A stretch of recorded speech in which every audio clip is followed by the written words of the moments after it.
नमस्कार, मेरा नाम शिवम भारद्वाज है और आप देख रहे हैं ज्ञानी लॉ। आज हम बात करेंगे मोटर एक्सीडेंट क्लेम यानी मोटर दुर्घटना बीमा के बारे में। आज हम जानेंगे कि मोटर एक्सीडेंटल क्लेम क्या होता है, ये किन परिस्थितियों में प्राप्त किया जा सकता है, इसे पाने का क्या प्रोसेस होता है और ये लगभग कितने दिनों में प्राप्त हो जाता है। इसी के साथ साथ हम ये भी जानेंगे कि मोटर एक्सीडेंटल क्लेम की याचिका कहाँ दायर की जाती है और इसके लिए आपके लिए किस किस डॉक्यूमेंटों की ज़रूरत पड़ती है और कोर्ट ऐसे क्लेम को किस तरह से कैलकुलेट करती है।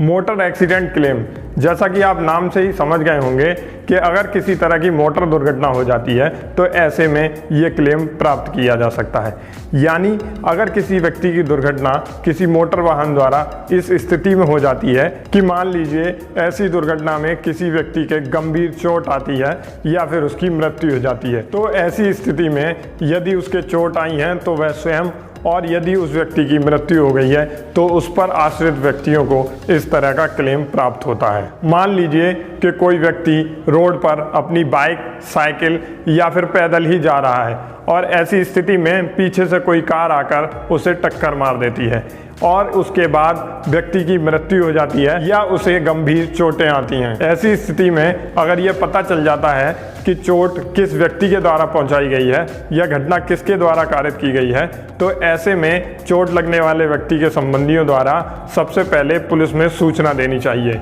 पुलिस ऐसे में चालक के खिलाफ एफआईआर दर्ज कर लेती है और अगर ऐसी स्थिति है कि ये पता नहीं चल सका कि घटना किसके द्वारा की गई है या किस व्यक्ति के द्वारा चोट पहुंचाई गई है, तब ऐसी स्थिति में पुलिस घटना के संबंध में अज्ञात व्यक्ति के विरुद्ध एफआईआर दर्ज कर लेती है और मामले की जांच शुरू कर देती है। ऐसी स्थिति में जब व्यक्ति को गंभीर चोट आई हो तो ऐसे व्यक्ति के इलाज के संबंध में खर्च हुए पैसों के संबंध में यह ध्यान रखना अत्यधिक आवश्यक है कि ऐसी स्थिति में इलाज में खर्च किए हुए पैसों का बिल संभाल कर रखा जाए और दवाइयों इत्यादियों के बिल भी प्राप्त कर लिए जाएं, क्योंकि याचिका दायर करते समय इन सभी बिलों की आवश्यकता आपको कोर्ट में पड़ सकती है। यहाँ इस प्रकार घटना होने पर अगर व्यक्ति को चोट लगी है तो वह स्वयं, और अगर उसकी मृत्यु हो गई है तो उस पर आश्रित व्यक्तियों द्वारा मोटर व्हीकल एक्ट 1988 के तहत उस व्यक्ति के इलाज में खर्च हुए पैसों और चोट लगने या मृत्यु होने से उस व्यक्ति की आय में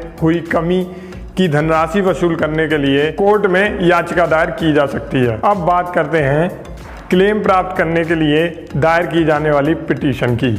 ऐसी स्थिति में घटना हो जाने पर आर्थिक क्षति प्राप्त करने के लिए मोटर व्हीकल एक्ट 1988 के तहत जिस जगह पर घटना हुई है वहां, या उस गाड़ी का मालिक जहां निवास करता है वहां, या उस गाड़ी के इंश्योरेंस कंपनी का जहां ऑफिस स्थित है, वहां आप इस तरह की क्लेम पिटीशन दायर कर सकते हैं और आपको ऐसी क्लेम पिटीशन वहां के मोटर एक्सीडेंटल क्लेम ट्रिब्यूनल यानी MACT कोर्ट में दायर करनी होती है। अब बात करते हैं कि आपको किन किन डॉक्यूमेंट की ज़रूरत पड़ सकती है। तो ऐसे में उस घटना की एफआईआर और चार्जशीट की सर्टिफाइड कॉपी तथा इलाज में खर्च हुए सारे खर्चों के संबंध में प्राप्त डॉक्यूमेंट और जिस व्यक्ति को चोट आई है या उसकी मृत्यु हुई है उसकी इनकम से संबंधित सभी दस्तावेज और जिन व्यक्तियों द्वारा याचिका दायर की जा रही है उन सभी के आधार कार्ड व एक फोटो, ये सभी डॉक्यूमेंट आपको कोर्ट में याचिका दायर करते समय काम आते हैं। कोर्ट में जब याचिका दायर की जाती है तो ऐसे में याचिका दायर करने वाले का पूरा नाम व पता, और यदि एक से अधिक व्यक्तियों द्वारा याचिका दायर की जा रही है तो उन सभी का नाम व पूरा पता, और जिस गाड़ी से घटना हुई थी उसके मालिक का पूरा नाम व पता, और इसी के साथ आपको उस गाड़ी के इंश्योरेंस कंपनी का पूरा नाम व उसके ऑफिस का पूरा पता, ये सभी विवरण अपनी याचिका में यानी पिटीशन में देने होते हैं। इसी के साथ घटना की दिनांक व समय, मरने वाला का पूरा नाम व पता, उसकी उम्र और याचिका दायर करने वाले व्यक्ति का मरने वाले के साथ क्या संबंध है, इसी के साथ घटना से संबंधित सभी तथ्य, मरने वाले की इनकम और क्लेम के रूप में मांगी गई धनराशि, इन सभी विवरणों को आपको अपनी पिटीशन में दिखाना होता है। ऐसे में कोर्ट पिटीशन प्राप्त हो जाने के बाद गाड़ी मालिक और इंश्योरेंस कंपनी दोनों को नोटिस जारी करती है। नोटिस प्राप्त होने के बाद गाड़ी मालिक और इंश्योरेंस कंपनी दोनों अपना अपना जवाब कोर्ट में इस घटना के संबंध में प्रस्तुत करते हैं। कोर्ट की प्रोसेस के अनुसार क्लेम पिटीशन में भी वही सारी प्रक्रियाएं अपनाई जाती हैं जो सिविल मुकदमे में अपनाई जाती हैं। ऐसे में कोर्ट दोनों पक्षों की गवाही कराता है और उसके बाद बहस सुनकर और मामले की पूर्ण रूप से जांच कर इस तरह की क्लेम की धनराशि को देने का आदेश पारित कर देती है। यहाँ अगर गाड़ी का इंश्योरेंस था तो इंश्योरेंस कंपनी द्वारा, और यदि गाड़ी का इंश्योरेंस नहीं था तो ऐसी स्थिति में गाड़ी के मालिक द्वारा क्लेम का भुगतान किया जाता है। कई बार गाड़ी का इंश्योरेंस होने के बाद भी क्लेम की सारी धनराशि मालिक को ही देय होती है। क्यों? ऐसी स्थिति में जब घटना के समय गाड़ी किसी नाबालिग द्वारा चलाई जा रही हो या फिर किसी ऐसे व्यक्ति द्वारा चलाई जा रही हो जिसके पास गाड़ी चलाने का लाइसेंस नहीं था, तब ऐसी स्थिति में गाड़ी का इंश्योरेंस होने के बावजूद भी क्लेम मालिक को ही भरना होता है। अब बात करते हैं कि कोर्ट ऐसी परिस्थितियों में क्लेम की धनराशि को किस तरह कैलकुलेट करता है। इस तरह की कैलकुलेशन को करते समय कोर्ट मरने वाले व्यक्ति की इनकम का 1/3 यानी 1/3 हिस्सा उसकी खुद की आवश्यकताओं को समझते हुए